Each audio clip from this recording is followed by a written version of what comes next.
If you think you've seen it all, you may have to reconsider, as this crazy story is about to take us to the most unbelievable places. We open on Chapter 1, duh, you ding-dong, and creep in on the Yankee Peddler Inn, which is soon to be turned into a service merchandise. Claire and Luke have been left to hold down the fort on this last weekend that the inn is open, while the owner Ron vacations in Barbados. Through conversation, we learn that the pair enjoys ghost hunting on the premise. Also, that through the discovery of a new, verifiable proof of the supernatural, Luke is a dick. Otherwise, they take shifts, going room by room, searching for evidence, and also sucking the flavor out of some beef sticks. Claire has a brief stare down with the only other occupants before starting her shift in room 214. When she comes down, she's surprised to find that TripAdvisor has secured them the elusive second customer. To Claire's dismay, Luke doesn't even realize It's Leanne Rhys-Jones.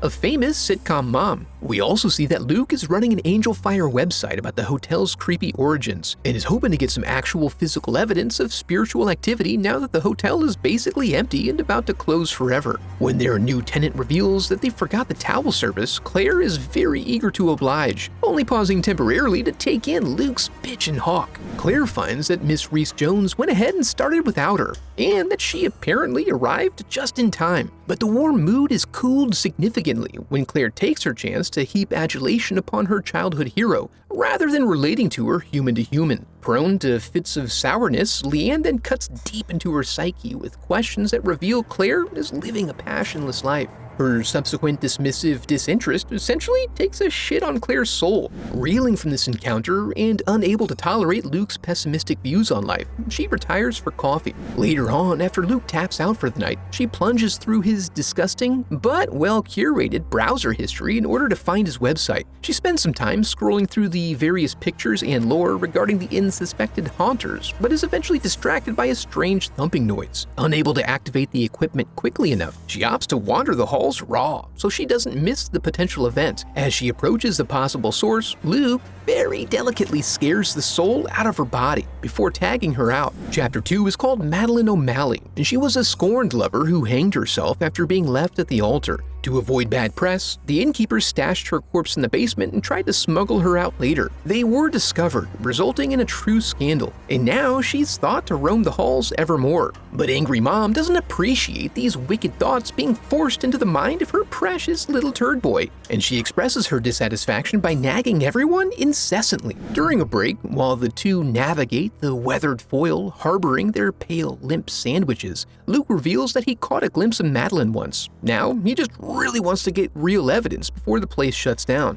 Later, Claire attempts to take out the trash, and she does, but only after a significant struggle, which leaves Lee unamused, much to Claire's chagrin. Then, on her way back, she hears the noise again. She follows it into a garage, where she discovers its origination to be a bird that was very skilled at detaching locks and chains, which she very carefully replaces. When she returns to the lobby, Luke again leaves her for the night shift. Claire dedicates her time to compiling EVP recordings of various spaces, starting in the laundry room and following this up with the banquet hall. She gets some strange feedback and, after calibrating a bit, comes across the faint sound of a piano playing. Could be a radio station, but as she approaches the lobby, the sound becomes more clear. It then cuts off completely when she reveals herself, only then to spontaneously hit an ominous tone. She rushes to Luke's room for someone to keep her company, but is somewhat put off by the unnerving nature of his general appearance. Instead, she finds Lee, patiently awaiting her turn to be a complete asshole again.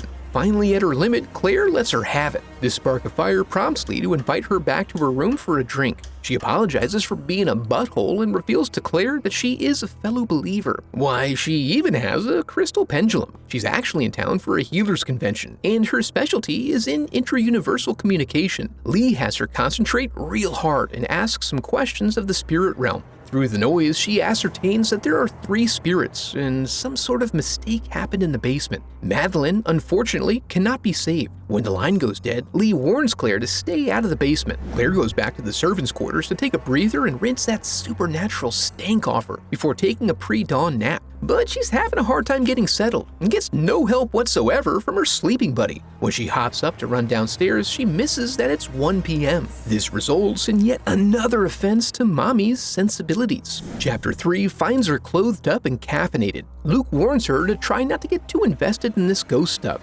Turns out he's a hardened skeptic, despite the thousands of hours he's invested in the site. He must have done it just to learn some Java or something. Before this turn is clarified, they receive a decrepit old guest who insists on lodging in room 353, despite the closure of that floor. With little else going on, Claire agrees to accommodate him. It turns out this room was his honeymoon suite, and he reminisces about coming home in a very intense manner. When she welcomes him in, he is nearly overcome with nostalgia. Back in the lobby, we learn they intend to spend their final night at the inn staying up and drinking their blues away. Eventually, Lee returns from her conference. Luke goads her about how psychic powers work, but she flips it back on them by revealing that anyone who's had deja vu at some point in their life has experienced the power of psychosis. It's just that she has her deja vu more frequently, and in a different direction. Okay, bye! The young goofsters eventually get around to reenacting the piano incident, leading to a ghostly apparition, which is just a fake joke. They continue drinking, and once fully blitzed, this pair tends to get wacky.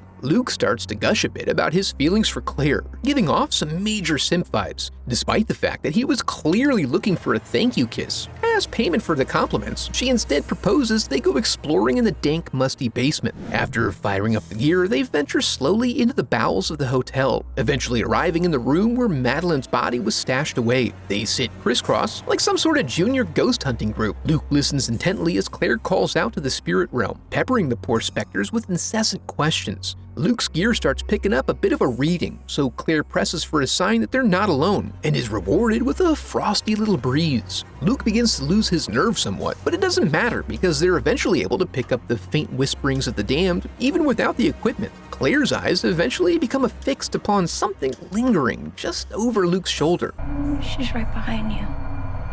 And he completely loses his nerve and rushes off to make a fresh batch of trouser chili. When Claire catches up, Luke is ready to be gone, admitting he fabricated his own sighting of Madeline due to his thirst for ghost clout, and he fully taps out. Hesitant to be alone, she welcomes herself into Lee's room, which is not a breach of hospitality protocol, given the absence of a do not disturb placard. Getting her up is like waking the dead, but after a little hair of the dog, she's ready to go. Claire leads her to the scene of the occurrence, and Lee sees what her pendulum has to say about things. But the disturbance level is so severe that the crystal shatters. She insists they must get their things and flee for their safety. But in so doing, Claire remembers 353. When she arrives, the door is ajar. When she lets herself in, she happens upon a note that gives some strong vibes that she's walking in on a dead body. And your boy did himself dirty. As she leaves, she turns back for a brief viewing of Madeline. This sends her downstairs with the quickness, where she runs into Luke. He's returned, desiring to tell her something, but she interjects with the revelation of what she's seen. He offers to let her catch her breath while he goes to get Lee, but no sooner does he leave than does she begin to hear some distant mumblings that she takes to be Lee having one last look around. For some reason, she arrives at the basement and hesitates to enter for obvious reasons, so she has to be jump scared down into it. Now disoriented and bleeding like a stuck pig, she continues deeper in the hopes that she'll lose her new buddy, but he really wants to show her something. As he bangs on the door, she is gazed upon by Madeline and finds herself really wishing she hadn't been so damn thorough with the cellar door chain. In the epilogue, they wheel out Claire's dead body, confirming that piece for us. Through questioning, it's revealed that it was Luke who was pounding on the door, hoping to get inside to help her. The officer asks him to come downtown for further questioning, and he offers to get Lee while he gathers his belongings. Inside, he finds her loitering in the staff's quarters, staring out the window. He accuses her of knowing this was how everything was going to go down, but she says no. They drive off as we float in calmly and observe that Claire is now officially a Yankee peddler. If that wasn't too much for you, be sure to check out this video next. Now that we're here, I want to congratulate you for making it to the end of the video and affirm that you are a very special person because of it. And if you enjoyed the video, I would love for you to become a part of the channel by subscribing. Thanks for watching.